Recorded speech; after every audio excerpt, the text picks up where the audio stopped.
días. Estamos iniciando su programa Coincidir con la Ciencia del Centro Interdisciplinario de Investigación para el Desarrollo Integral Regional Unidad Durango del Instituto Politécnico Nacional. El día de hoy contamos con la presencia del doctor Ismael Ares. Doctor, ¿cómo está? Muy buenos días. Muy bien, buenos días. Gusto en saludarla.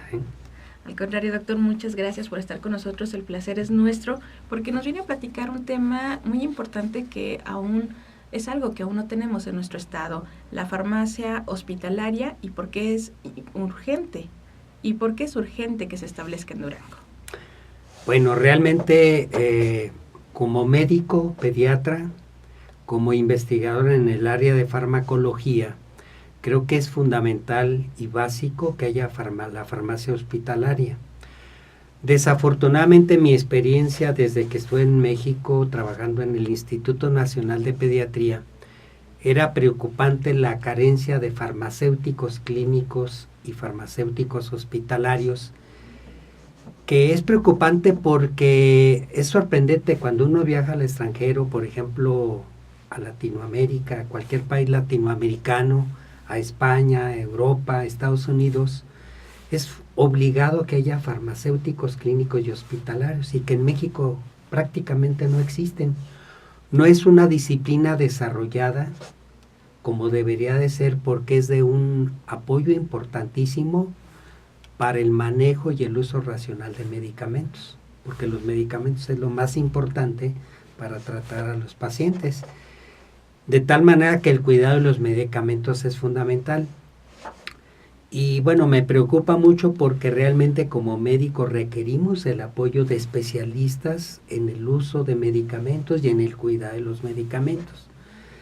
Para que usted vea lo importante que es la farmacia clínica y hospitalaria, desde el momento que se compra un medicamento para un hospital, pues debe haber expertos en conocer realmente cómo se controla, cuál es el control de calidad de los medicamentos, el cuidado de que debe tenerse durante el almacenamiento antes de que llegue al paciente, antes de que se use en su aplicación clínica. Y realmente no se tiene un cuidado de los medicamentos. Son almacenes, bodegas, y ahí se guardan los medicamentos. No se tiene control de calidad ni en su compra ni en el cuidado, porque deben de tener un cuidado especial antes de que se distribuya al área clínica. Y ya cuando llegan al área clínica, pues debe también tener muchos cuidados los medicamentos que a veces requieren cierta, no solo la calidad en su producción, sino el cuidado y en el almacenamiento, que deben estar a cierta temperatura y que además los medicamentos pues tienen una fecha de caducidad. Y entonces a veces no se tiene ese cuidado. Otro problema es la distribución a los pacientes, que cuando se requiere el tratamiento en el área hospitalaria, pues deben ser expertos quienes deben de distribuir los medicamentos, preparar la dosificación adecuada, que en términos de los farmacéuticos clínicos le llaman dosis unitaria, precisamente para no abusar de las cantidades, ya sea que se dé de más o de menos a los pacientes, la administración a los pacientes en los tiempos que prescribió el médico correctamente, porque puede haber una falla terapéutica si todo esto no se lleva realmente como debe de ser. Otro aspecto importante en la farmacia hospitalaria es el acompañamiento que debe tener el farmacéutico, tanto al médico como a la enfermera. De hecho, el equipo médico debe estar formado precisamente por el médico, por un farmacéutico y por una enfermera. Y aquí en México pues no existe. ¿Por qué? Porque el experto realmente en medicamentos es precisamente el farmacéutico clínico. El médico no tiene toda la experiencia y el conocimiento del cuidado, del control de calidad de los medicamentos, y debe tener a alguien que lo asesore, y debe ser el farmacéutico que conoce de interacciones que a veces no le ponemos ninguna importancia, que cuando se tienen que administrar varios medicamentos hay interacciones farmacocinéticas y farmacodinámicas.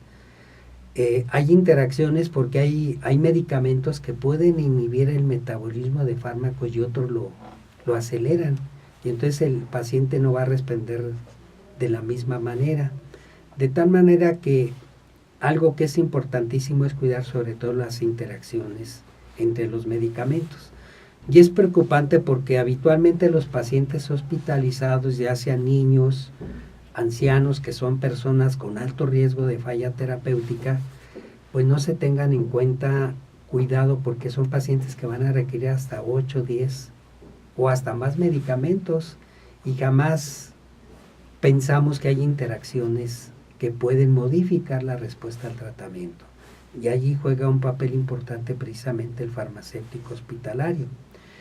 Otro aspecto importante del papel que juega el farmacéutico es la farmacovigilancia, que aunque se ha promovido mucho en México que se lleve a cabo una farmacovigilancia para detectar eventos adversos a los medicamentos ya conocidos o nuevos eventos adversos, pues no hay personal especializado que lleve a cabo esta farmacovigilancia. Existen indiscutiblemente reglamentos, leyes que exigen que haya una farmacovigilancia, pero precisamente porque no hay los expertos, el personal adecuado, no se lleva adecuadamente esta farmacovigilancia. Y bueno, yo acabo de estar recientemente en Perú, donde está muy desarrollada la farmacia clínica y la farmacia hospitalaria, y tuve la oportunidad de conocer gente que vino de la Universidad de Wisconsin, de la Universidad Concordia de Wisconsin, precisamente preocupados por impulsar la farmacia clínica en Latinoamérica. Y yo como mexicano digo, pues caray, urge que las facultades de farmacia, porque aquí se preparan químicos, farmacéuticos, biólogos, sí, pero no farmacéuticos clínicos ni hospitalarios. Entonces, para mí es urgente, yo que me dedico precisamente al manejo racional de medicamentos, hacer investigación farmacocinética y farmacogenética, pues estoy consciente de que es obligado y no nos cae el 20 todavía. Nuestras facultades no tienen ni tienen contemplado formar farmacéuticos clínicos y hospitalarios. Afortunadamente de la Universidad de Wisconsin están insistiendo en que hagamos un convenio de colaboración con el Politécnico, a ver si a través del Politécnico se interesan en impulsar estas disciplinas. Por ejemplo, otro grupo muy fuerte que tuve la oportunidad de conocer y de tratar es investigadores y profesores farmacéuticos de Río Grande do Sul, un municipio o un estado de Brasil, donde está súper desarrollada la farmacia hospitalaria. Y otro aspecto importante que se requiere es los centros de mezclas. Hay pacientes, por ejemplo, con problemas graves de enfermedad que requieren manejo de medicamentos altamente riesgosos, como son los pacientes con cáncer, que requieren que se preparen varios medicamentos altamente tóxicos y que requieren la combinación de mezclas especiales y que deben existir centros especializados que les llaman centros de mezclas. Y precisamente esa es otra parte importante que se debe desarrollar en la farmacia hospitalaria. Entonces es un reto y un compromiso el que tenemos en México. En México solo hay 4 universidades que tienen la carrera de farmacia clínica y el resto de las universidades. Entonces no, solo 4 hay. Solo 4 en el país. ¿Y cuántas universidades tenemos? Que 60, 70 universidades públicas, más las privadas.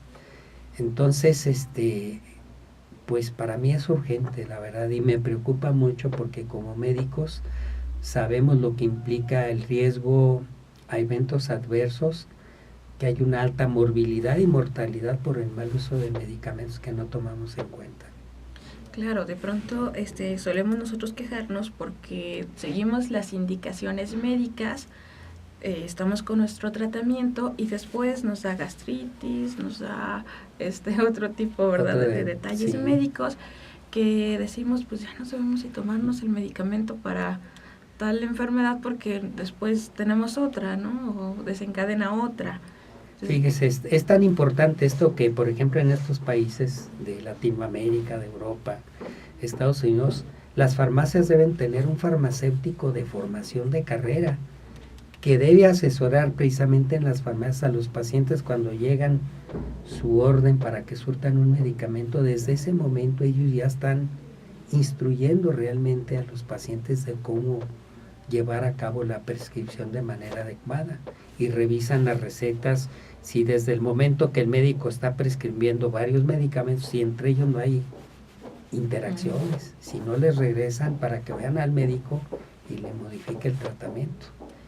Entonces está muy controlado en estos países, inclusive las farmacias públicas. Y aquí nos falta todo. Toda esa formación de especialistas en ese campo, ¿verdad? Y aparte estar conscientes de que es indispensable la labor de ellos.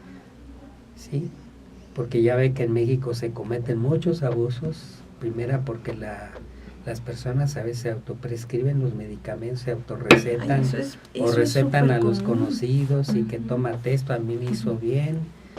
Pero no, cada individuo respondemos de manera diferente, ¿verdad? Nos falta cultura para la salud. Efectivamente. Porque sí, efectivamente, vamos a la farmacia y tiene vitaminas, ¿verdad? Cuando nos sentimos mal, en lugar de asistir con un doctor para que nos diga qué es lo que tenemos, sí, porque tenemos un bajo rendimiento. Así es. Entonces nos dejamos también recetar por cualquier persona, por un vecino, por un amigo, por un conocido, y no asistimos a atendernos como debe ser. Entonces, a esto le agregamos que no contamos con especialistas que nos puedan orientar o dar un tratamiento adecuado para cada persona, pues realmente la problemática de salud se hace mayor. Entonces yo pienso que es urgente impulsar la farmacia clínica y lo hospitalario. Ojalá ahora que hay nuevas autoridades universitarias, pues se sensibilizaran de la importancia que es crear una facultad de farmacia. Claro, se vaya proyectando, ¿verdad? Que se vaya proyectando en ese tenor, ¿verdad? Así es, porque es urgente impulsar, y que también a través del IPN o se pudiera realizar algún convenio que pueda fortalecer ambas instituciones. En eso instituciones. estamos ahorita precisamente tratando de hacer ese convenio con una universidad de Lima, Perú, que tiene precisamente la carrera de farmacia, la Universidad Norbert Wiener y la Universidad de Wisconsin. Entonces esperamos que sí nos puedan acompañar, y la idea es hacer un congreso o un simposium para sensibilizar al personal de salud y a las autoridades sanitarias precisamente de esta urgencia. Claro, y se pueda tomar medidas para empezar a atender. Sí, efectivamente. Así es. Doctor Ismael Ares, estamos llegando al final de nuestro programa. ¿Algún mensaje que nos quiera regalar a modo de conclusión? Pues como siempre, mi agradecimiento hacia ustedes. Realmente soy un aficionado a escuchar sus programas, y pues gracias por abrirnos las puertas para externar nuestras inquietudes en el trabajo que nosotros realizamos. Al contrario, doctor, muchas gracias a usted por escucharnos, pero principalmente por venir a orientarnos y a permitirnos reflexionar sobre qué cosas podemos hacer, qué cosas debemos cambiar y traer estas nuevas propuestas que son de gran valía, no solo para el Estado, sino para todo el país. Muchas gracias. Agradezco mucho a todos ustedes su escucha, agradezco por supuesto la asistencia técnica de Gaby Mira en los controles. Soy Esther Díaz, nos escuchamos la próxima semana.